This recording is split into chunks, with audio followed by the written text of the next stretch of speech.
Lando Norris, Pierre Gasly, Charles Leclerc, Lance Stroll, Alexander Albon, Esteban Ocon, Max Verstappen, Carlos Sainz Jr., George Russell, Antonio Giovinazzi et Nicolas Latifi. Quel est le point commun entre ces 11 garçons? Ils ont tous commencé la F1 en 2015 ou après 2015. Ces pilotes constituent la nouvelle génération de la Formule 1. Certains ont déjà connu le succès de manière plus ou moins importante, d'autres ont connu ou connaissent la galère et aujourd'hui, on va faire un petit bilan de où en est cette nouvelle génération. Presque 90% d'entre vous qui regardent mes vidéos ne sont toujours pas abonnés à ma chaîne. Donc pour tous ceux qui sont dans ce cas, n'hésitez pas à vous abonner, à aussi activer la petite cloche, comme ça vous aurez toujours mes notifications. Et en plus, lâchez un petit like, ça peut toujours faire plaisir. Et on est parti pour la vidéo.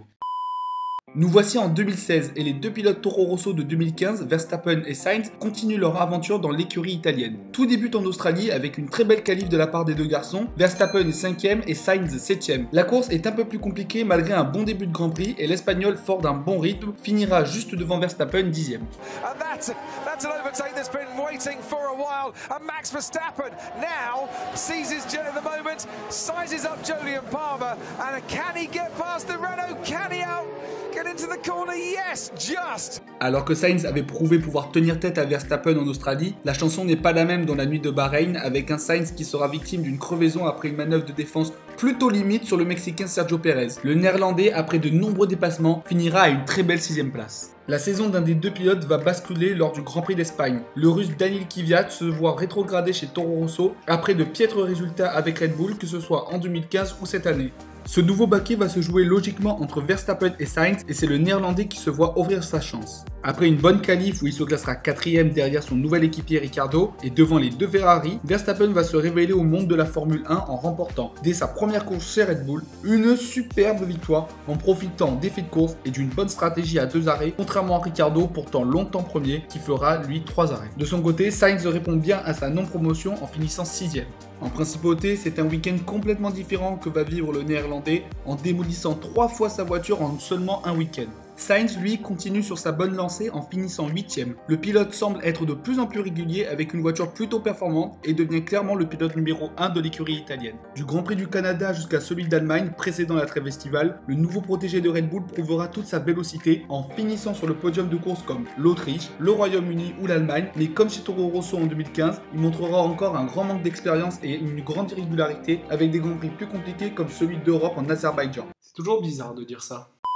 Mais il arrive tout de même à faire jeu égal avec Ricciardo durant cette première partie de saison. Pendant cette période, Sainz finira régulièrement dans les points et paraît libéré depuis le départ de Verstappen.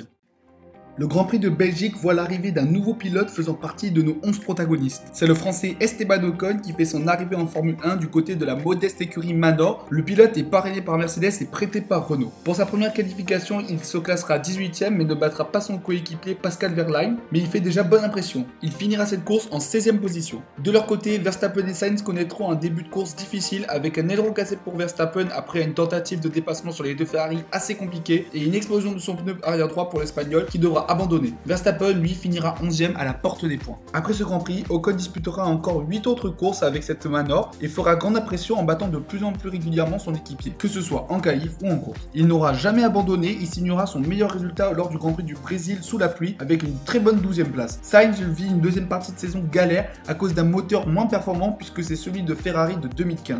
À partir du Grand Prix de Hongrie, il ne rentrera plus que 2 fois dans les points. 2 6e places, l'une aux USA et l'autre au Brésil. Il finira 12ème du championnat, loin devant Kvyat. Verstappen, lui, comme lors de sa première partie de saison, continue à tenir tête à Ricciardo, mais continue aussi à être irrégulier. En cette deuxième partie de saison, il finira 3 fois sur le podium, en Malaisie, au Japon et au Brésil. Ce Grand Prix du Brésil est l'exemple parfait de sa saison, alliant vitesse, rapidité, talent, inexpérience et irrégularité, avec un dépassement somptueux sur le futur champion du monde de la saison, Nico Rosberg, sous la pluie, suivi d'une erreur en roulant sur une bande blanche très glissante, lui faisant perdre sa monoplace. Il finira son championnat à la 5ème position devant Kimi Raikkonen et derrière Ricciardo et Sebastian Vettel. Que nous réserve 2017? Est-ce que Verstappen continuera sa progression avec Red Bull? Est-ce que Sainz aura sa chance du côté de l'écurie autrichienne? Que deviendra Ocon après ses 9 prometteuses courses en F1 et au volant de cette Manor? Est-ce que de nouveaux pilotes arriveront en F1? Ça, c'est pour une prochaine vidéo. On se retrouve lundi prochain pour la suite de cette série. En attendant, n'hésitez pas à vous abonner, à liker la vidéo, à la commenter, la partager. Et nous, on se dit à bientôt. Allez, ciao les pilotes!